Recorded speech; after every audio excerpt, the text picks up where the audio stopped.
Écoutez, bismillah wa salatu wa salam ala rasulillah, ravi de vous rencontrer une nouvelle fois pour ce nouveau cours. Donc questions autour du Coran. On va poursuivre du coup le cours de la semaine dernière et au niveau du timing, ça va être très similaire. On se consacre entre 30 à 3 quarts d'heure, d'accord, entre 30 minutes à 3 quarts d'heure pour pouvoir traiter l'ensemble des thématiques prévues pour cette journée-là. Donc, comme vous avez pu voir dans le mail qui vous a été envoyé, on va s'intéresser aujourd'hui principalement à 3 grandes questions. La première question que nous allons traiter, c'est le reste de la semaine dernière, à savoir tout ce qui va tourner autour de la thématique des noms du Coran. D'accord ?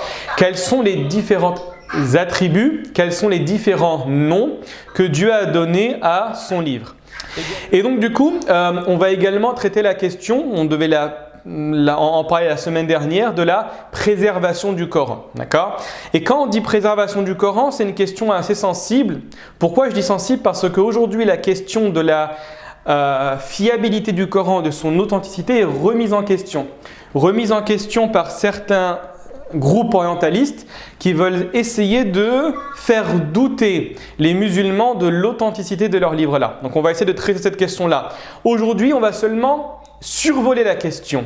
Et dans les prochains cours, Inch'Allah Ta'ala, on fera en sorte de la traiter en profondeur. Très bien. La deuxième question qu'on va, Inch'Allah Ta'ala, traiter va être autour de la définition du verset et la définition de ce qu'on appelle en arabe al-ayat al-Qur'aniyya. Vous allez voir que les savants vont diverger sur cette question-là. Ils ne seront pas d'accord. Certains vont émettre d'hypothèses qui vont être refutées par d'autres savants.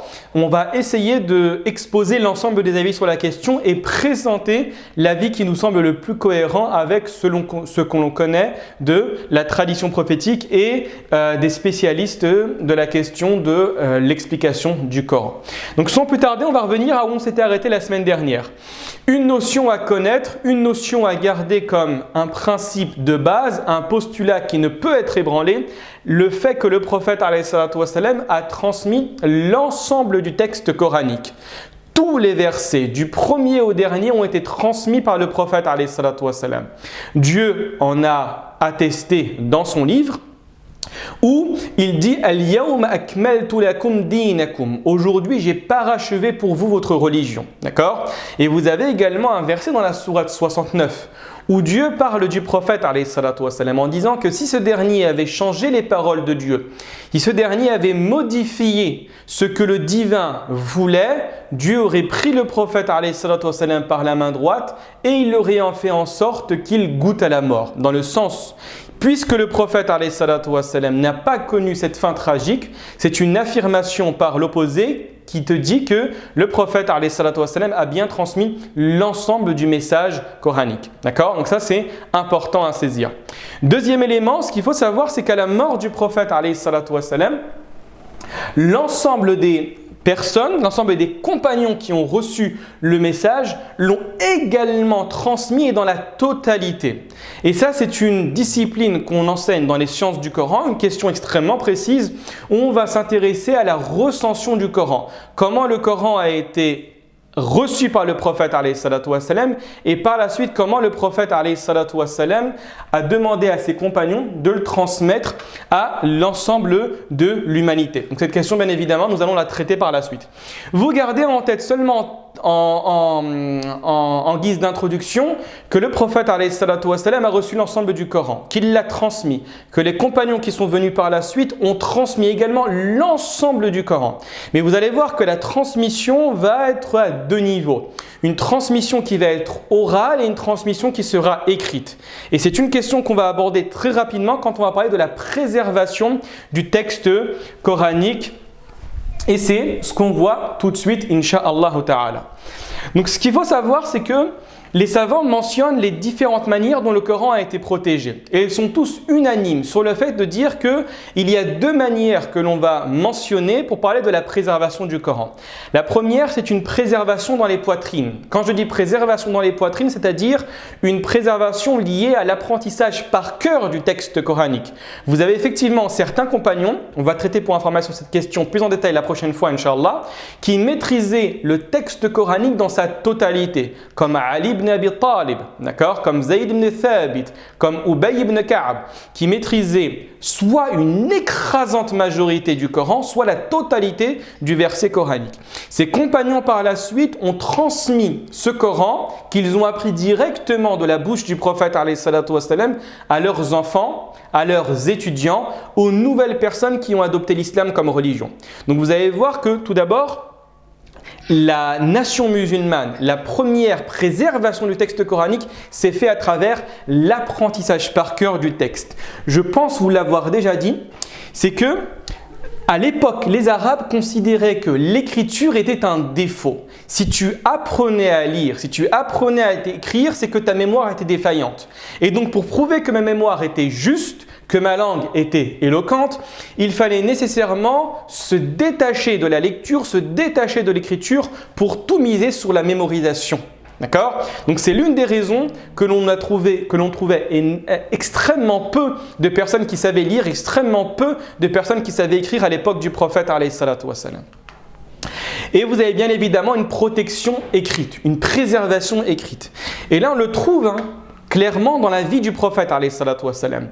Le prophète alayhi salatu wassalam avait ce qu'on appelle en arabe kutab al-wahi, c'est-à-dire des personnes qui venaient écrire le texte coranique, traduit généralement en français par les scribes. Il y en avait plusieurs, le prophète alayhi salatu wassalam. On peut citer par exemple Omar qui maîtrisait le texte coranique. Il y avait également Zayd ibn Thabit. Vous avez également parmi les personnes qui vivaient avec le prophète alayhi salatu wassalam, Muawiyah, etc. Donc le prophète recevait le verset coranique et sur le champ, il le transmettait sur le champ. Il demandait à ce que certains compagnons viennent avec des feuilles de palmier, avec des omoplates de chameau, avec des morceaux de cuir pour morceaux de bête, comprenez ici, pour pouvoir écrire les versets du Coran. Donc ce qu'on comprend, c'est qu'à l'époque du prophète alayhi salatu wassalam, le Coran n'a pas été assemblé. On le verra tout à l'heure quand on traitera la question du codex, quand on traitera la question du terme mushaf.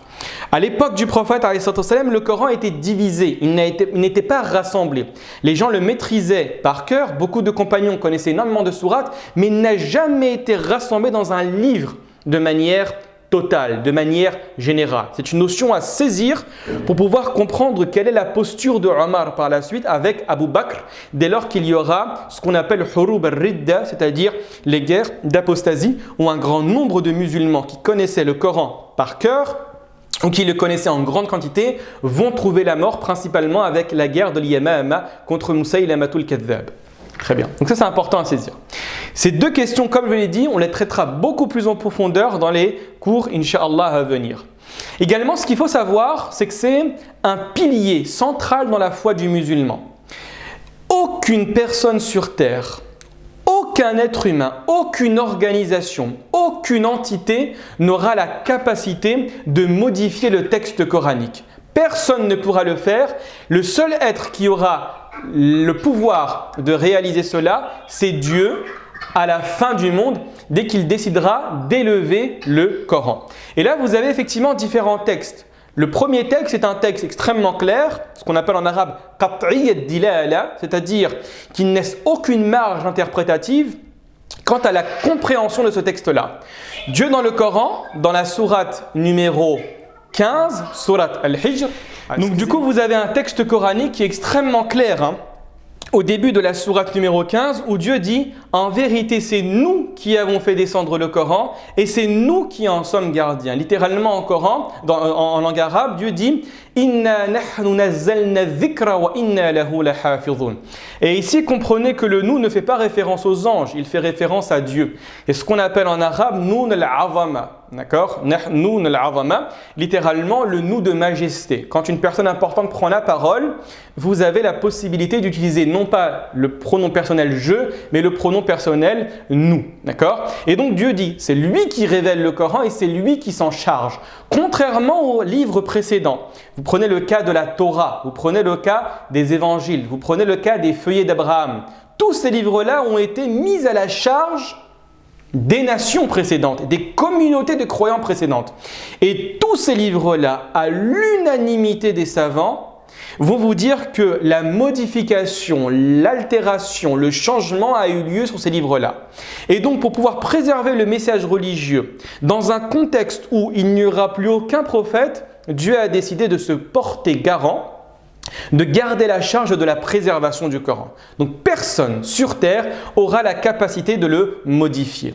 Et vous avez également un hadith du prophète alayhi salatu wa salam qui vous dit, selon Hudayfa ibn al-Yaman et Abu Huraira, où le prophète alayhi salatu wa salam dit « Le Coran sera élevé en une nuit et il ne restera aucun verset sur terre ». Le hadith est rapporté par Ibn Majah dans ses sunan. Donc là, c'est un principe de base dans la conscience et dans la foi du musulman. Aucun verset ne pourra être modifié. Intéressons-nous à une question assez problématique, la question de la nature du Coran. Alors cette question, pour bien la saisir, vous devez être concentré avec moi. Ce qu'on appelle la nature du Coran, c'est une question qui est ancienne, pour ne pas dire révolue. Question qui a fait couler beaucoup d'encre, d'accord, principalement au IIIe siècle de l'Hégire, avec l'un des groupes les plus influents de cette époque-là, qu'on appelle les Mu'tazila. D'accord, donc je vais expliquer le terme de Mu'tazila par la suite, et je vais vous expliquer pourquoi les savants en sont arrivés à cette question-là, qui aujourd'hui est encore traitée. Mais comprenez-moi bien, quand je dis traitée, c'est plus par souci de préservation des anciennes divergences, de présentation des anciennes divergences, que de problèmes effectifs aujourd'hui. D'accord ? Donc quand on s'intéresse au Coran, vous allez trouver deux grandes paroles sur la question. Est-ce que la parole de Dieu est une créature ou bien c'est un attribut ? En arabe, on dit « Hal huwa idafatu khalqin am idafatu sifatin » En d'autres termes, le Coran que j'ai en face de moi, je ne parle pas des livres, de l'encre, des pages, je ne parle pas du tout de ça. Je parle du verset qui est récité. Alhamdulillahi Rabbil Alamin. Ar-Rahman Ar-Rahim. Dans le Coran, soit Al-Baqarah, Alif Lam Mim Dhalika al-Kitabu la rayba fi. On sait que c'est d'origine divine. Mais là, les savants se disent, mais il faut trancher. Est-ce que cette parole-là, cette action-là, cet attribut est une création du divin ou bien c'est quelque chose qui n'est pas créé et c'est lié à un attribut de Dieu comme le pouvoir, comme la science, comme la vie, comme le fait de donner la mort, etc. Et donc en apparence on ne comprend pas très bien cette question, mais vous allez voir qu'elle est complexe. Elle est complexe parce qu'elle a des implications. Si vous dites que le texte coranique est une création, forcément vous allez tomber dans des implications qui vont vous mettre mal à l'aise. Et si vous dites que le texte coranique est plutôt un attribut divin, forcément vous allez également tomber dans un problème. Je vais vous expliquer la base de cette divergence-là auprès des savants. Ce qu'il faut savoir, c'est que au IIIe siècle de l'Hégire, pendant l'époque abbasside, pendant l'empire abbasside, l'empire le plus puissant du monde, vous aviez une effervescence à Bagdad. À Bagdad, le calife al-Ma'moun a donné une autorisation totale aux musulmans et principalement aux savants de prendre l'ensemble des traditions, l'ensemble des livres des nations qui nous ont précédés et principalement les Grecs, de les ramener à Bagdad dans ce qu'on appelle Dar al-Hikmah ou Bayt al-Hikmah et de mettre en place un travail intense de traduction. Et donc vous aviez à cette époque-là, c'était le cœur de la polémique religieuse, ce qu'on appelle la scolastique, si on pourrait dire ça comme ça, le lien entre la philosophie et la religion. Et donc vous aviez des chrétiens qui se sont renseignés sur le texte coranique, qui l'ont lu et qui ont cherché à poser des questions à certains savants. Et en lisant le texte coranique, vous savez que dans la conception chrétienne, et c'est la quasi-majorité des chrétiens, ils vous disent qu'il y a une consubstantialité entre Dieu et Jésus. Implicitement, Dieu et Jésus, dans la conception chrétienne, sont de même nature. Dieu n'est pas qu'un. Dieu est triple. Il y a la Trinité. Dieu est Père, Dieu est Fils et Dieu est Saint-Esprit. Et vous savez très bien que nous, dans la conscience musulmane, nous refutons cette parole-là de manière catégorique. Dieu, dans le Coran, te dit que celui qui dit que Jésus est Dieu ou que Jésus est Fils de Dieu ou que Jésus est pire Dieu littéralement, c'est une personne qui est négatrice, qui va rejeter le message divin et la foi musulmane à l'unanimité des savants, parce que le texte est clair. Et donc là, les savants se sont dit, mais vous dites que vous avez un problème concernant cette question-là, mais votre Coran vous dit que Dieu n'est autre que Jésus. Là, les savants musulmans se sont regardés dans le blanc des yeux en disant, mais qu'est-ce que vous racontez? Et ils se sont dit, mais regardez, dans le Coran, Dieu dit de Jésus qu'il est la parole de Dieu. Et c'est vrai. Dieu, dans le Coran, il dit qu'il est la parole, que Jésus est la parole de Dieu. Et vous avez d'autres versets coraniques, ce qu'on appelle littéralement en arabe kalimatullah. Kalimatullah. Vous avez d'autres versets coraniques qui vous disent également que le verset, que le Coran dans sa totalité est la parole de Dieu. Donc si vous dites que le Coran est un attribut divin, forcément, vous allez dire qu'également Jésus est un attribut divin. Et tous les attributs divins, ça c'est une notion importante à saisir dans le domaine de la aqida, ne sont pas créés. Pourquoi? Parce que tout ce qui est créé est forcément un début. Et tout ce qui a un début, forcément va avoir une mort. Et donc tout ce qui est lié au divin n'a ni début et n'a ni fin. D'accord? Et donc ils te disent, le Coran est un attribut de Dieu. Donc Jésus est un attribut de Dieu. Donc Jésus n'a pas de début. Donc Jésus n'est pas une créature. Donc Jésus est l'égal de Dieu. Donc l'égal de Dieu, c'est Jésus. Vous avez saisi le problème ici? C'est extrêmement problématique. Et donc par la suite, les Mu'tazila se sont penchés sur la question et ont refusé cette parole-là, en disant effectivement il y a un problème et donc nous allons considérer que la parole de Dieu n'est pas un attribut divin, c'est une créature. Donc alhamdulillahi rabbil alamin, c'est la manifestation du pouvoir de Dieu lié à sa parole et donc c'est une créature divine. Et vous avez la majorité des savants qui vont refuser cette parole de manière totale. Ils vont vous dire non, le Coran n'est pas une créature de Dieu, le Coran est un attribut de Dieu et encore pire que ça, on n'a pas le droit de rentrer dans cette question-là. Cette question-là relève du divin et ce n'est pas à nous de trancher sur le fait que est-ce que c'est une créature de Dieu ou est-ce que c'est un attribut de Dieu. Et vous avez d'un autre côté le Mu'tazila avec l'Ibadiyya, je vais les traiter par la suite, Inch'Allah, qui ont dit totalement le contraire et qui, avec la force du pouvoir, ont commencé à rechercher tous les savants qui ont refusé la parole des Mu'tazila en disant que le Coran était une créature. Ça a été une chasse aux sorcières. Tous les savants qui ont refusé de dire que le Coran était une créature sont rentrés en prison. Et vous aviez deux choix. Soit vous restez en prison, soumis à la torture, voire soumis à la mort, ou bien vous acceptez la parole des Mu'tazila en disant que le Coran est une créature et ce n'est pas un attribut divin. D'accord? Et le musulman, le savant qui est resté droit dans ses bottes sur cette question-là et qui n'a jamais flanché, n'est autre que l'imam Ahmed ibn Hanbal. D'accord? C'est la raison pour laquelle Ahmed ibn Hanbal s'est fait remarquer à ce moment-là. Tous les autres savants ont flanché. Tous les autres savants savaient qu'ils avaient un texte coranique qui leur permettait de mentir sous l'effet de la torture. Sauf Ahmed ibn Hanbal a dit si moi je flanche, l'ensemble de la communauté flanchera. Et l'ensemble de la communauté va qualifier le texte coranique de ce qui est mauvais. Donc il est resté ferme, il a été extrêmement torturé, il est resté énormément en prison et vous pouvez voir cela sur l'une des séries qui a été faite, si je me souviens bien, par une chaîne qatari sur l'imam Ahmed ibn Hanbal où vous voyez le discours qu'il y avait entre les Mu'tazila d'un côté et l'imam Ahmed ibn Hanbal. D'accord? Donc c'est une question sincèrement qu'on étudie plus dans la aqida que c'est plus lié en fait à l'histoire musulmane, lié à la spiritualité et lié également au dogme, lié à la croyance, au credo, qu'une question qui va être traitée aujourd'hui et qui va avoir un impact sur nos vies. D'accord? Donc ça c'est important à saisir. Deuxième élément, donc vous avez d'un côté les Mu'tazila, c'est ceux dont je viens de te parler, on traduit généralement en français par les rationalistes. Ils utilisaient énormément la raison dans la compréhension du divin. Et vous avez également l'Ibardiyya, qu'on retrouve principalement dans le Sultanat d'Oman aujourd'hui. Ce sont des personnes qui sont très proches des Mu'tazila, mais qui vont être également très proches de la grande majorité des musulmans. Ils vont diverger avec la grande majorité des musulmans, qu'on appelle Ahl Sunnah wal Jama'a, principalement sur 3 questions. La première, vous l'avez deviné sûrement, c'est la question de la création du Coran ou de son caractère lié à un attribut divin.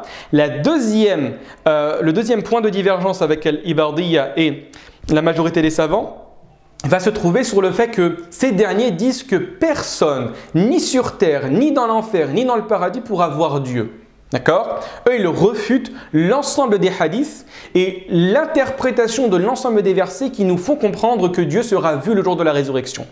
Donc si vous êtes ibadite, la personne considère qu'elle ne pourra jamais voir Dieu.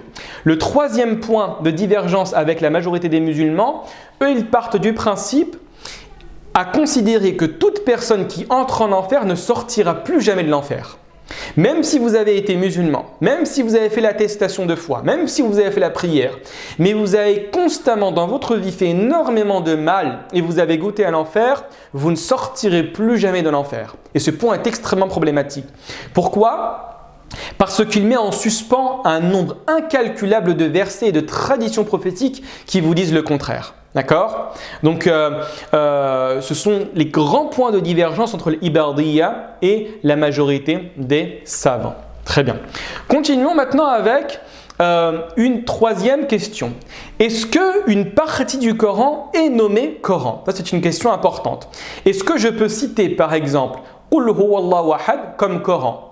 Est-ce que je peux dire que Dhalikal kitabu la rayba fi est une partie du Coran? Eh bien effectivement, ne serait-ce qu'un verset du Coran, il sera considéré comme du Coran et donc il aura une sacralité. Et donc nous n'avons pas le droit de le mentionner selon le sens général.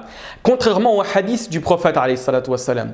Si vous avez un hadith du prophète alayhi salatu wassalam, même en langue arabe, et vous maîtrisez convenablement le texte initial, mais vous l'oubliez, et vous savez principalement à quoi cela fait référence, vous avez la possibilité de le rapporter, de le mentionner dans le sens général. Contrairement au Coran. Le Coran, dès lors que vous voulez le mentionner, vous êtes tenu de le mentionner dans les lettres qui sont présentes dans le corpus coranique. Et vous n'avez pas le droit de mentionner le sens. D'accord? C'est important à saisir. Et cette question-là est prise d'un verset coranique. Dans la sourate Al-A'raf, tout à la fin, Dieu dit « Et quand on récite le Coran, prêtez-lui l'oreille attentivement et observez le silence afin que vous obteniez la miséricorde d'Allah. » Et donc ici, ça fait référence à la récitation du prophète alayhi salatu wassalam dans la prière. Ici, implicitement, ce verset vous dit que quand vous êtes dans la prière, une prière à voix haute, l'imam prie à voix haute, vous n'avez pas le droit derrière lui de réciter des versets du Coran. Il récite la Fatiha, vous vous taisez et vous écoutez attentivement. Il récite un autre verset, vous vous taisez et vous ne récitez pas après lui. Et le terme qui a été utilisé est quand on récite le Coran. Et ici, le sens implicite qui se dégage, c'est une partie du Coran, ce n'est pas tout le Coran. D'accord? Donc à partir de ce verset-là, on comprend qu'un verset est considéré comme du Coran. Très bien. Maintenant, intéressons-nous à la question suivante, à savoir les noms du Coran. Alors pour information, vous en avez pas mal. Vous avez énormément de noms du Coran. Certains sont mentionnés dans la tradition prophétique et la quasi-majorité des noms sont mentionnés dans le Coran lui-même. D'accord? Donc nous, on va s'arrêter aux principaux noms qu'on retrouve pour parler du Coran. Donc le premier, ça va être bien évidemment Al-Kitab. D'accord? Alors tout ce que je vous dis, c'est en dehors du Coran, bien évidemment. Le Coran, on l'a déjà traité, on l'a déjà expliqué. Donc vous avez en arabe le terme Al-Kitab qui signifie littéralement en français le livre. Et alors étymologiquement, le terme Al-Kitab est ce qu'on appelle en arabe un ism al-maf'oul. Ism al-maf'oul, c'est un participe passé qui est sous la forme ici fi'al pour dire la chose qui est écrite. D'accord? La chose qui est écrite. Et donc, la chose qui est écrite ici fait référence bien évidemment à un livre. Hein. D'accord? Bien évidemment à un livre. Dans le Coran, Dieu dit Alif Lam Mim. D'accord? Ça également, cette question, on la traitera. Ce qu'on appelle al-huruf al-muqatta'a. Vous avez certaines sourates dans le Coran qui vont commencer par la lecture de certaines lettres de manière discontinue. D'accord? On ne va pas lier les lettres, on va lire les lettres indépendamment l'une de l'autre. Ici, vous avez Alif, Lam, Mim. Donc, Alif est une lettre, Lam est une lettre et Mim est une lettre. Et c'est comme ça que vous devez les réciter. Dieu dit par la suite « Dhalikal kitabu la rayba fi hudan lil muttaqin » C'est le livre au sujet duquel il n'y a aucun doute, c'est un guide pour les personnes pieuses. Et donc on voit que le terme qui a été utilisé, c'est le livre. Donc le livre, bien évidemment, fait référence au Coran. Vous avez également le terme Kalamullah. Donc ici, on voit qu'il y a une annexion, d'accord? Ce qu'on appelle en arabe l'idafa, entre le terme de parole et le terme de Dieu, à savoir Allah. Et pour information, c'est l'un des versets qu'on va mentionner qui est pris comme argument par la majorité des savants pour vous dire que Dieu a la faculté, on va dire, a l'attribut de la parole. D'accord? Il a l'attribut de la parole à l'encontre de ce que certaines personnes de l'innovation vont nier. Regardez bien. Et si l'un des associateurs te demande asile, accorde-lui afin qu'il entende la parole d'Allah, puis fais-le parvenir à son lieu de secours, car ce sont des gens qui ne savent pas. وَإِنْ أَحَدٌ مِنَ الْمُشْرِكِينَ اسْتَجَارَكَ فَأَجِرْهُ حَتَّى يَسْمَعَ كَلَامَ اللَّهِ. D'accord? Donc ici, on voit que Kalam Allah, la parole d'Allah, fait référence au Coran, et donc, c'est l'un des noms du Coran. Vous avez par la suite le terme de l'Furqan. Littéralement le discernement. Vous avez même la sourate numéro 25 qui est appelée la sourate du discernement. D'accord? Donc le discernement. Et donc c'est l'un des noms du Coran. C'est l'un des noms du Coran. Et pour information, c'est un siratun mubalara pour les personnes qui savent ce que ça veut dire, une forme intensive. Donc qu'on exalte la bénédiction de celui qui a fait descendre le livre de discernement sur son serviteur afin qu'il soit un avertisseur à l'univers. Tabarakalladhi nazzala al-furqan ala abdihi. D'accord? Donc al-furqan est l'un des noms du Coran. Littéralement ici, c'est le livre qui va discerner entre le bien et le mal. D'accord? Dans les notions, c'est important à saisir ça, dans les questions sensibles où la raison humaine se voit confuse. Non pas sur le bien de manière générale et non pas sur le mal de manière générale. Car ce qu'il faut savoir, et au risque de vous choquer, la législation sur certains points qui coulent de source va rester silencieuse. D'accord? C'est-à-dire, les éléments que vous allez comprendre par nature et que la quasi-majorité des êtres sur Terre ne vont pas renier, ne va pas forcément être mentionné dans le Coran. Ou elles vont être mentionnées mais de manière totalement implicite.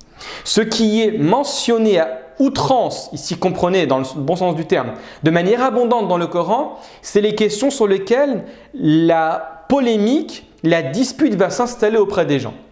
D'accord? Je vous donne un exemple tout simple. Et c'est ce qu'a mis en évidence pour information l'imam Tahir ibn Ashura dans son livre Maqasid al-Shari'at al-Islamiyya. Vous prenez par exemple le cas de l'alcool. L'alcool a été formellement interdit dans le Coran parce que vous avez effectivement une polémique qui va s'installer. D'un côté, vous avez un bien dans l'alcool et d'un autre côté, vous avez un mal dans l'alcool. D'accord? Dans le bien dans l'alcool, on oublie nos peines. Dans le bien dans l'alcool, c'est en buvant et donc en devenant ivre, je deviens généreux. Et le Coran le mentionne pour information. D'accord? Dans l'alcool, il y a un bénéfice qui va se réaliser parce que je vais vendre cette matière-là. Donc, je vais gagner de l'argent. Donc, je vais pouvoir vivre convenablement. Et partez du principe que l'islam est venu pour toujours apporter le bien et repousser le mal. C'est un principe de base à connaître. Mais d'un autre côté, vous avez du mal dans l'alcool. Le fait de devenir lié à cette boisson-là. D'accord? Le fait également de dilapider son argent. Le fait que ça a une atteinte à la raison humaine. D'accord? Le fait que la personne sorte du sérieux pour commencer dans un délire, littéralement, pour tomber dans un délire, dans un enivrement et donc dans des postures qui vont la mettre dans une situation mal à l'aise. Vous êtes d'accord avec moi, je pense. Et donc, il y a une espèce de combat. L'islam, qu'est-ce qu'il vient faire? Il vient trancher sur cette question-là. Il ne vient pas te dire que le vin, que l'alcool est mauvais dans sa totalité. Il ne te dit pas ça, l'islam. L'islam te dit que dans les deux, il y a un bien, mais il y a une prépondérance du mal sur le bien. Donc, pour pouvoir vivre convenablement et ne pas tomber dans le mal, l'islam a tranché en disant que c'est quelque chose de mauvais. Et ça, c'est mentionné clairement dans le Coran. D'accord? يسألونك عن الخمر والميسر قل فيهما إثم كبير ومنافع للناس. C'est-à-dire, il t'interroge concernant l'alcool, concernant le vin et les jeux de hasard, dit dans le vin et dans le jeu de hasard, il y a une grande faute, mais il y a également du bien pour les gens. D'accord? Par contre, le mal qu'il y a dans ces deux actions, les jeux de hasard et l'alcool, est plus grande, plus importante que le bien qu'il contient. D'accord? Donc c'est un principe important. Donc le Coran, sa principale mission, c'est de mettre les points sur les i sur ces questions divergentes. D'accord? Et pas sur les questions qui coulent de source, claires à comprendre, simples à saisir.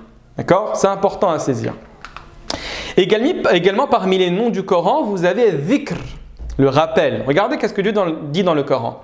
En vérité, c'est nous qui avons fait descendre le rappel et c'est nous qui en sommes gardiens. Et là, c'est important parce que qui dit rappel dit forcément souvenir initial. Qui dit rappel dit forcément connaissance primaire. Donc ici, le Coran, c'est très fort. Il vous dit implicitement que c'est le livre qui va vous rappeler votre engagement premier. Et l'engagement premier, c'est ce qui a été mis en évidence par l'imam Abu Hamid al-Ghazali, où il vous dit que la fitra et la révélation de l'intérieur, la nature saine, est une révélation qui émane de l'être humain qui va venir s'emboîter avec la législation qui vient de l'extérieur et donc la révélation. Vous voyez ce que je veux dire ou pas? Donc c'est un rappel de ce que contiennent les cœurs humains comme vérité et comme connaissance du Créateur. Ça, c'est important. Et donc, pour information, c'est l'un des noms de Dieu qui vous fait comprendre que l'islam n'est pas venu pour faire du mal, l'islam n'est pas venu pour mettre les gens dans la gêne, au contraire. L'islam est venu pour te guider vers ce qui est bien. Pourquoi? Parce que ça va te faire remémorer ce que Dieu a mis en toi comme fitra et comme élément premier à connaître. D'accord? Très bien. Intéressons-nous maintenant à l'un des derniers noms, c'est le terme de mushaf ou le terme de codex. D'accord? Codex est un terme technique pour faire référence au livre. D'accord? Au livre que nous avons entre nos mains. En arabe, en général, on appelle ça un mushaf. Le terme technique en français est un codex. Ce terme n'existe pas dans le Coran. D'accord? Et il n'a apparu qu'à l'époque d'Abu Bakr, après la compilation du Coran. Et c'est également une question que nous allons traiter en profondeur. Comme je vous ai dit tout à l'heure, à la mort du prophète, le Coran n'était pas compilé. Et donc, à la suite des guerres d'apostasie, vous savez qu'à la mort du prophète, de nombreuses tribus arabes ont rejeté l'islam. Soit elles l'ont rejeté de manière totale, ou bien elles l'ont rejeté de manière partielle, en mettant des conditions sur les piliers. Moi, je fais la prière, mais je ne donne pas la zakat. Moi, je prie 2 fois par jour. Moi, je rejette tout. D'accord? Et Abu Bakr, en tant que chef de guerre, en tant que gérant de la communauté musulmane, a refusé toutes ces conditions-là, en disant que la seule réponse qui va être donnée entre les personnes qui font la distinction entre la prière et la zakat sera l'épée. D'accord? Donc là, c'est une posture politique qui a été prise par Abu Bakr pour ne pas démanteler la communauté musulmane après la mort du prophète alayhi salatu wassalam. Et donc ce dernier, sous l'impulsion de Omar ibn al-Khattab, a demandé à des compagnons, d'éminents compagnons, principalement Zayd ibn Thabit, de compiler le Coran. Et cette compilation du Coran a donné naissance à ce qu'on appelle Mushaf al-Imam, littéralement le Mushaf guide qui a servi de référence en cas de litige entre les différents récitateurs. Également, ce qu'il faut savoir, c'est qu'il n'y a aucun texte divin sur le fait qu'on puisse appeler le terme de Coran Mushaf ou prophétique. Et entre guillemets, j'ai mis le terme de marfoua. Alors là, il faut être concentré avec moi pour bien comprendre à quoi cela fait référence. Quand on vous dit hadith, ce n'est pas forcément une parole du prophète alayhi salatu wassalam. Dans la quasi-majorité des cas, ça va être un propos qui va être attribué au prophète alayhi salatu wassalam. Mais quand on s'intéresse à la terminologie du hadith, ce qu'on appelle le mustalah al-hadith, on voit que le hadith est divisé en 4 grandes catégories. Vous avez le hadith al-Qudusi, le hadith marfou', le hadith mawqouf et le hadith maqtou'. D'accord? Un hadith Qudusi est une parole de Dieu qui a été mentionnée par le prophète alayhi salatu wassalam à l'exception du Coran. D'accord? Parmi les exemples que je vais vous citer, Dieu a dit Ya ibadi inni harramtu dhulma ala nafsi wa ja'altuhu baynakum muharraman fala tadhalamu. Oh mes serviteurs, je me suis interdit l'injustice et je l'ai rendue interdite entre vous. Ne soyez pas injustes les uns envers les autres. Ce n'est pas un verset coranique, c'est un hadith. Mais ce n'est pas le prophète alayhi salatu wassalam qui parle, c'est Dieu qui parle. Donc ça s'appelle un hadith qudusi. En français, on appelle ça un hadith divin. Dès qu'on rapporte un hadith et qu'on attribue la parole au prophète alayhi salatu wassalam, on appelle ça un hadith marfoua. D'accord? Un hadith marfou' de l'arabe marfou' pour dire élevé. Élevé jusqu'à qui? Élevé jusqu'au prophète alayhi salatu wassalam. Mais vous avez un grand nombre de hadiths qui vont s'appeler hadith mawqouf. Et le hadith mawqouf, littéralement, ça veut dire celui qui est arrêté. Arrêté à qui? Au compagnon. C'est une parole qu'on attribue au compagnon et qui ne remonte pas jusqu'au prophète alayhi salatu wassalam. Et vous avez le hadith maqtou', littéralement celui qui est coupé. Pourquoi? Parce qu'il ne remonte ni au compagnon ni au prophète, mais il s'arrête à un tabi'i, à un successeur. Qu'est-ce que la définition d'un tabi'i? C'est tout musulman qui a cru au message de l'islam en voyant de sa vie, bien évidemment, un compagnon du prophète alayhi salatu wassalam. D'accord? Donc du coup, dès lors que vous avez un hadith, ne pensez pas que forcément il remonte au prophète alayhi salatu wassalam. Dans une grande majorité des cas. Si vous voyez le prophète a dit, effectivement c'est un hadith marfou'. Mais des fois on trouve certaines paroles qui ne remontent pas jusqu'au prophète alayhi salatu wassalam. Et donc faites attention à ne pas les attribuer directement au messager de Dieu. D'accord? Donc il n'y a aucun texte marfou', aucun hadith marfou', ni aucun verset du Coran qui vous dit que nous pouvons appeler le Coran mushaf. Bien évidemment, on a le droit de l'appeler mushaf, d'accord? Mais gardez ça en tête, c'est important à saisir. Très bien. Également, qu'est-ce que signifie tout simplement le mushaf? C'est l'ensemble des pages sous forme de livre. C'est exactement comme le Coran que vous avez à la maison et que vous lisez de temps en temps. Très bien. Petite notion à savoir, vous avez tout d'abord les noms du Coran, mais vous avez également les attributs du Coran. Et c'est deux choses totalement différentes, comme le nom d'une personne et ses adjectifs. Parmi les attributs que le Coran mentionne, vous avez Al-Huda, le guide, Al-Shifa, la guérison, Rahma pour miséricorde, Maw'idha pour exhortation, Tadhkira pour rappel, bonne nouvelle, Bushra en langue arabe, Nour pour dire lumière et Ar-Ruh pour l'esprit. D'accord? Donc ce sont des noms qui remontent, qui ont été, des attributs plutôt, excusez-moi, qui ont été attribués au Coran dans le texte coranique. Très bien. Maintenant intéressons-nous, je pense qu'il nous reste un petit peu de temps, Wallahu a'lam. Ah, il nous reste 3-4 minutes, je suis désolé, j'ai pris un petit peu de temps. Donc je vais seulement essayer de mettre en avant cette question-là, la question de la sourate et du verset. Je vais essayer de faire la présentation de la sourate, ça ne vous dérange pas, je vais peut-être dépasser de 5 minutes le timing que je vous avais dit initialement, si vraiment ça ne vous dérange pas. Donc intéressons-nous tout d'abord à la question de la sourate. Qu'est-ce que cette dernière signifie? Vous allez voir que vous allez trouver énormément de divergences auprès de la communauté scientifique concernant la définition de ce terme-là. La première chose que vous pouvez trouver, c'est que Soura, chez certains savants, vous disent que cela fait référence à la station, ce qu'on appelle en arabe al-manzila. La station est à l'étage, à l'image d'une construction. C'est-à-dire qu'en lisant la sourate, et en faisant en sorte que dans un livre complet, vous avez différentes sourates, ce sera à l'image d'un bâtiment, d'une bâtisse, d'une construction qui se crée au fur et à mesure que l'on monte. D'accord? Donc c'est l'une des significations qui a été mentionnée par certains savants. Vous avez également la noblesse et le rang. Et ce qui prouve de la véracité de cette signification-là, c'est un vers de poésie attribué à Nabir al-Dhibyani, l'un des plus grands poètes, d'accord, Ziyad ibn Muawiyah, qui est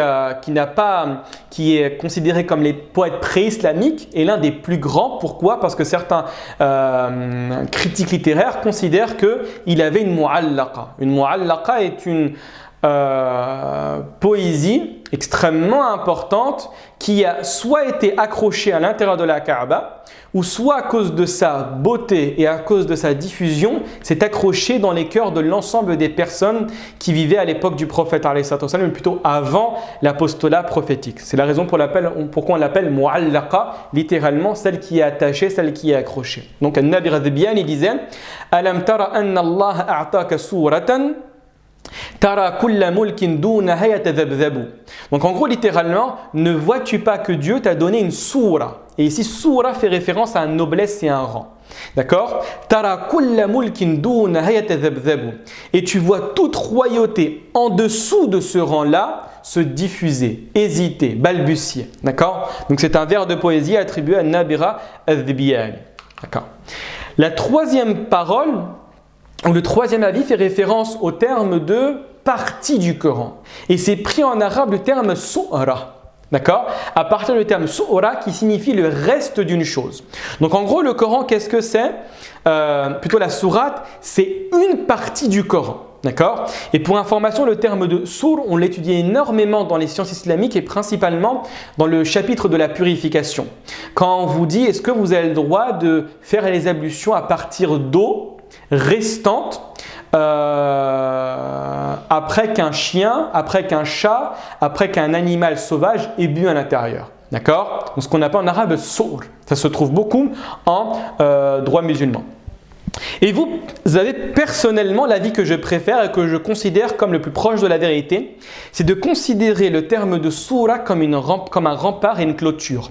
Et donc indirectement, cela vous dit que chaque sourate contient un sujet à déterminer. Et là, c'est pris du mot arabe sour. En arabe, sour est une clôture, est un rempart qui va protéger quelque chose d'important à l'intérieur. Et c'est également pris de la racine en arabe sawara pour dire siwar. Siwar est un bracelet, donc du coup il est autour du poignet. Et donc à partir de cela, vous allez voir qu'il y a à peine un siècle, même pas un siècle pour être tout à fait juste, on va dire un demi-siècle, vous avez une nouvelle science qui a émergé. Cette nouvelle science, elle ne s'appelle plus tafsir al-tahlili, mais tafsir al-mawdou'i. C'est quoi la différence entre les deux types de tafsir? Le premier type de tafsir est celui que vous trouvez quand vous lisez par exemple le tafsir d'Ibn Kathir ou de Qurtubi, d'accord? Ou le tafsir de Tabari. C'est un tafsir qui va s'arrêter à chaque sourate, à chaque verset. Il te dit, voilà le verset, voilà ce que Al-Dahhak a dit, voilà ce que Muqatil a dit, voilà ce que Ibn Abbas a dit, voilà un hadith qui est attribué au prophète et qui va expliquer ce verset-là. Et donc là, c'est ce qu'on appelle littéralement l'exégèse analytique. Et donc là, vous avez un autre type de tafsir qui va essayer de déterminer non pas la signification du verset, mais qui va s'arrêter à un thème complet. Ce qu'on appelle l'exégèse thématique. Tafsir al-mawdou'i, où on va s'arrêter soit à un thème de manière extérieure, on va prendre par exemple l'homme dans le Coran, on va prendre par exemple la femme, comment a été traitée dans le Coran, on va voir la langue arabe, comment elle est traitée dans le Coran, donc vous avez un thème indépendamment et ensuite nous faisons la recherche, ou bien vous avez la position inverse, où on va essayer de déterminer chaque sourate et déterminer dans chaque sourate quel est le sujet qu'elle contient et comment elle traite ce sujet-là. Et je vous promets que c'est extrêmement passionnant parce qu'on ne se rend pas compte qu'en fait chaque sourate va posséder un sujet. Et des fois en lisant rapidement, on ne se rend pas compte. On ne sait pas par exemple pourquoi Surat al-Baqarah s'appelle Surat al-Baqarah. C'est la plus grande sourate du Coran et pourquoi Dieu l'a mis à la deuxième place du Coran et pourquoi il l'a appelé Surat al-Baqarah. Pourquoi vous avez Surat al-Zukhruf, Surat les ornements. Pourquoi vous avez Surat al-A'raf, les murailles. Pourquoi? Quelle est la raison? Et donc vous avez une nouvelle science qui s'est mise en place et sincèrement qui donne du baume au cœur concernant la beauté, l'éloquence et de prouver par A plus B que ce Coran qui est en face de nous n'est autre qu'une production, qu'un livre divin. Et je vous promets que c'est exceptionnel. D'accord? Donc vous avez également, là je vais vous, pour clôturer, pour finir le cours Inch'Allah, je vais vous mentionner quelques ouvrages sur la question. Malheureusement, la quasi-majorité des ouvrages que je vais vous mentionner sont en langue arabe. Certains, comme À l'ombre du Coran de Sayyid Qutb, commencent à être traduits en français, mais ça reste très maigre. D'accord? Ce sont des ouvrages en général qui font 10 volumes, 5 volumes, 7 volumes, et des textes très pointus qui demandent une bonne connaissance en arabe et donc forcément la présence de traducteurs qualifiés, ce qui va rendre le travail de traduction extrêmement cher. Et ça malheureusement, c'est l'une des raisons pour laquelle nous retrouvons peu de très bonnes traductions ou pour être tout à fait précis, de traductions de chefs-d'œuvre en langue arabe. D'accord ? Donc vous avez À l'ombre du Coran de Sayyid Qutb. Sayyid Qutb, je pense que la plupart d'entre vous le connaissez. C'est un Égyptien, d'accord, pendu malheureusement par Nasser, d'accord, après le soulèvement, d'accord, le retournement, comment dirais-je, le coup d'état militaire, excusez-moi, d'accord. Et il était l'une des personnes les plus influentes dans la confrérie des frères musulmans, d'accord. Allé en prison, il a écrit l'ensemble de son œuvre, la quasi-majorité de son œuvre pour être tout à fait honnête, À l'ombre du Coran, fi dhilal al-Qur'an. Et sa spécialisation initiale n'était pas dans le domaine du religieux, c'était un grand poète, d'accord, un grand littéraire. Et donc il a allié à sa connaissance de la religion une stylistique arabe qui a fait en sorte que dès lors que nous lisons fi dhilal al-Qur'an, on se rend compte que la thématique qui est traitée, l'approche, l'explication de chaque sourate est magnifique. Et pour information, après vérification, je me suis rendu compte que ce livre, la première partie a été traduite en français. D'accord ? Je crois qu'il fait 7 ou 8 tomes. Il y a une partie qui a été traduite en français, donc ça peut être intéressant pour les personnes qui ne maîtrisent pas l'arabe. Pour tous ceux qui savent lire l'arabe, je vous conseille de lire véritablement en arabe. Sur Internet, tout est gratuit. Les livres en langue arabe sont gratuits, donc c'est une réserve magnifique. Vous avez également un livre de Mohammed al-Ghazali, d'accord? Mohammed al-Ghazali, ne pas confondre avec Abu Hamid al-Ghazali, d'accord? Abu Hamid al-Ghazali est mort il y a plus de 1000 ans. Vous avez ici Mohammed al-Ghazali, le savant égyptien extrêmement connu, d'accord? Qui est mort légèrement avant les années 2000, qui a écrit un livre qui s'appelle Nahw al-Tafsir al-Mawdou'i li Suwar al-Qur'an al-Karim. Donc ici, qu'est-ce qu'il fait?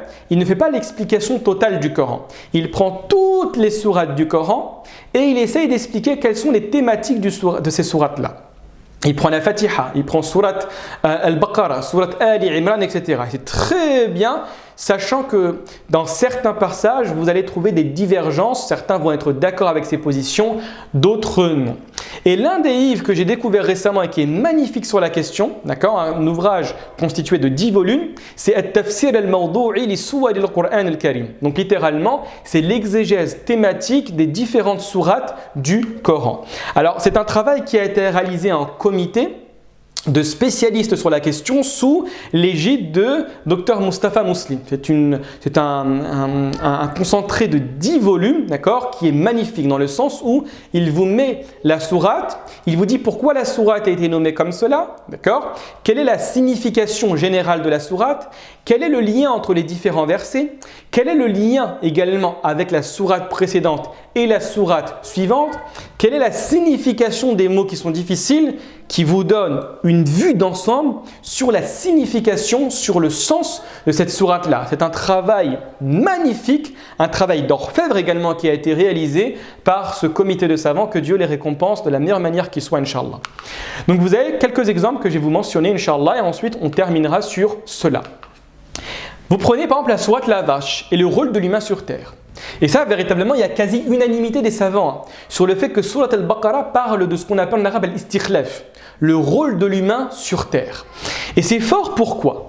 Parce que vous avez un titre qui, en apparence, n'a absolument aucun lien avec cette thématique-là. Et donc, regardez bien Surat al-Baqarah. Pour les personnes qui l'ont déjà lu, peut-être certaines personnes la connaissent par cœur, vous allez voir qu'elle fonctionne de cette manière-là. Vous avez tout d'abord les 5 premiers versets. Dieu mentionne la qualité des gens qui sont proches de lui, ce qu'on appelle les muttaqin. D'accord? Il vous dit, ils croient en Dieu, ils croient aux prophètes, ils font la prière, ils croient aux révélations précédentes, ils accomplissent la prière et ils donnent la zakat. Ensuite, Dieu avance. Il mentionne les qualités des hypocrites, les qualités des négateurs. Il vous donne certaines, ce qu'on appelle en arabe des mathal, des proverbes, plutôt des citations, des exemples, des paraboles pour pouvoir comprendre la mentalité des hypocrites. Ensuite, il va mentionner une histoire. L'histoire de qui? L'histoire d'Adam. En disant que le rôle de Adam sur terre est d'être le calife, littéralement, le vice-gérant de Dieu sur terre. C'est-à-dire celui qui va faire régner la loi de Dieu comme Dieu l'a voulu sur terre. D'accord? Ça, c'est important à saisir. Ensuite, Dieu va mentionner l'histoire des enfants d'Israël.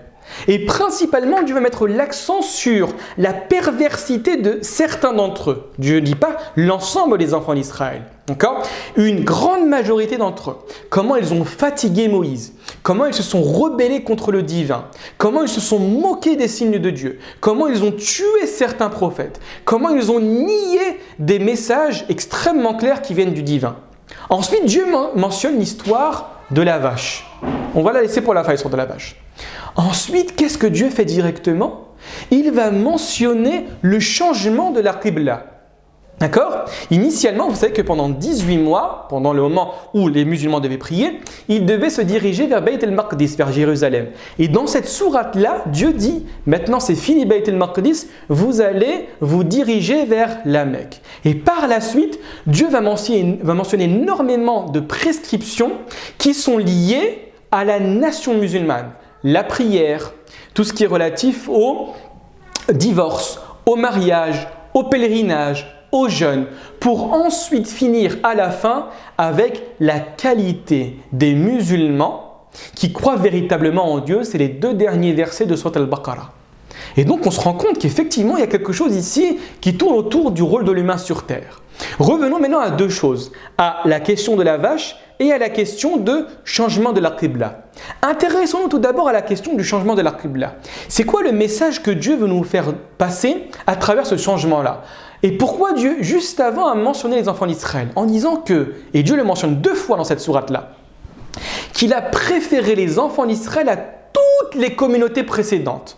Et donc que Dieu a fait en sorte que les enfants d'Israël soient les guides pour l'humanité. C'est eux qui possédaient le livre de Dieu, c'est eux qui devaient le transmettre et c'est eux qui devaient réformer. Mais Dieu par la suite mentionne les perversités de certains d'entre eux. Et donc Dieu indirectement nous dit qu'ils ne sont plus aptes à garder ce rôle, le rôle qui a été donné à Adam. Et donc, communauté musulmane, aujourd'hui, votre tour arrive. Et comment je dis que votre tour arrive? Changement de la Qibla. Avant, on regardait tous vers Jérusalem parce que c'était le pilier de l'humanité, le guide de l'humanité. Maintenant, on tourne, on regarde vers vous. C'est vous qui avez pris la charge de la guider de l'humanité. Et ça a été manifesté dans le changement de la Qibla. Et qu'est-ce que Dieu dit juste avant? Il va mentionner cette sourate-là par la sourate la vache. Pourquoi? Pour dire indirectement, oh, communauté musulmane, si vous ne souhaitez pas tomber dans l'aversion que j'ai envers les enfants d'Israël qui ont rejeté le message divin, n'agissez pas comme les enfants d'Israël ont agi. Et c'est quoi l'histoire de la vache? C'est qu'ils ont reçu un ordre strict, général, sacrifier une vache. Qu'est-ce qu'ils ont fait? Par entêtement, ils ont recherché l'ensemble des qualités qu'ils devaient trouver pour pouvoir sacrifier une vache. Elle de quelle couleur? Qu'est-ce qu'elle fait? Est-ce qu'elle a des défauts? Est-ce qu'elle est comme ci? Est-ce qu'elle est comme ça? Et donc, qu'est-ce qu'ils ont fait?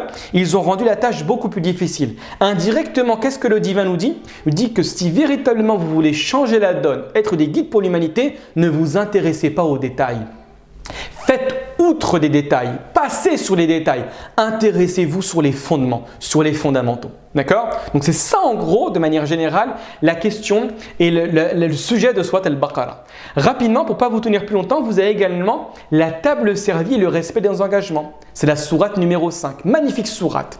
L'une des dernières sourates qui a été révélée. Le premier verset, « Ya ayyuhalladhina amanu awfu bil-uqud » respectez vos engagements. Et dans cette sourate-là également, Dieu mentionne énormément de versets qui nous font comprendre que c'est pas parce que Dieu vous a choisi, c'est pas parce que Dieu vous a donné la victoire en vous faisant entrer à la Mecque que si vous vous comportez de manière mauvaise envers des personnes qui sont loin de Dieu mais qui sont dans une position de vérité, que Dieu va être à votre côté. Et ça, Dieu le dit extrêmement clairement dès le début. Il dit que le mal, que l'aversion que vous portez vers une nation ne vous pousse pas à être injuste. Et c'est l'une des sourates où Dieu mentionne le plus ce qu'on appelle le taqwa. Wattaqullah, wattaqullah, wattaqullah. D'accord? En gros, n'oubliez pas, vous n'êtes pas maintenant, vous êtes revenu de la Mecque, de Médine, vous êtes entré victorieux à la Mecque, ne pensez pas que Dieu sera continuellement avec vous, même si vous êtes injuste. Et Dieu mentionne également des paroles qui ont été prononcées par les enfants d'Israël. Et les Juifs et les chrétiens dirent « Nous sommes les fils de Dieu et les préférés de Dieu ». Et Dieu répond par la suite. Alors Dieu, pourquoi il vous punira par les fautes que vous avez commises? D'accord? Dieu le dit clairement, d'accord, à ce moment-là.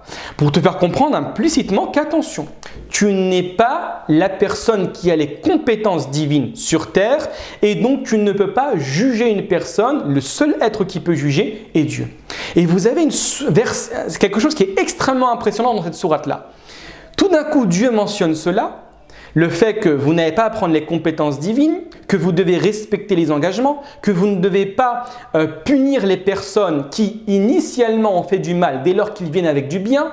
Et tout d'un coup, Dieu va mentionner l'histoire des enfants d'Adam.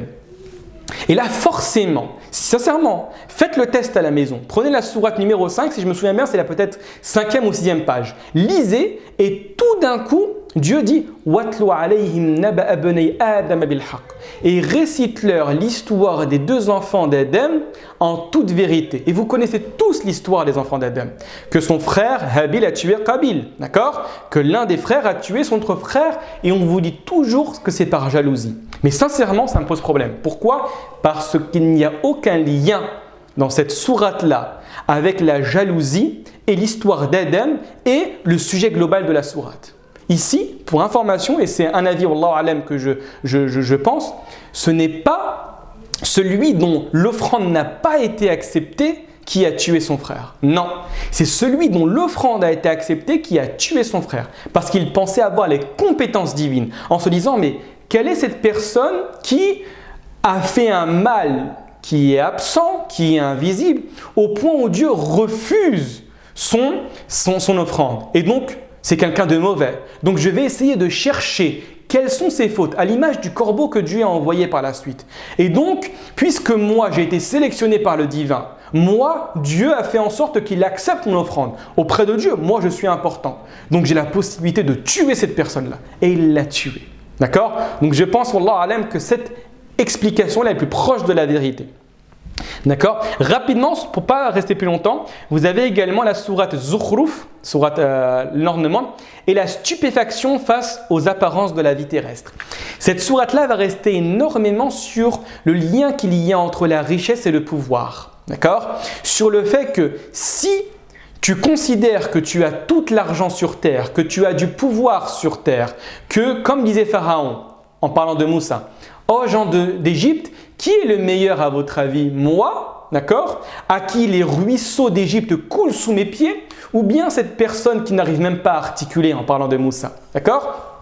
Et donc, ils ont pensé que, et c'est également ce que Dieu dit dans le Coran, que puisque cette personne va être gratifiée de certains biens, elle va avoir tout l'argent qu'elle désire, forcément le pouvoir, et donc la vérité sort de la bouche de cette personne-là. Et Dieu dément cela de manière catégorique. Donc vous voyez, donc en fait, traiter cette question-là de manière profonde, traiter la question des sourates de cette manière-là, je vous promets que c'est quelque chose d'extrêmement passionnant qui va nous redonner goût à la lecture du Coran, à la compréhension intime de ces versets et également à trouver des solutions aux problèmes contemporains. Donc, barakallahu fikum, je suis désolé, je vous ai pris un petit peu de temps supplémentaire, je suis vraiment désolé. Je pense qu'on va s'arrêter là, Inch'Allah ta'ala. On n'a pas eu le temps de traiter la question du verset, mais ce n'est pas grave, on le fera, Inch'Allah, la prochaine fois.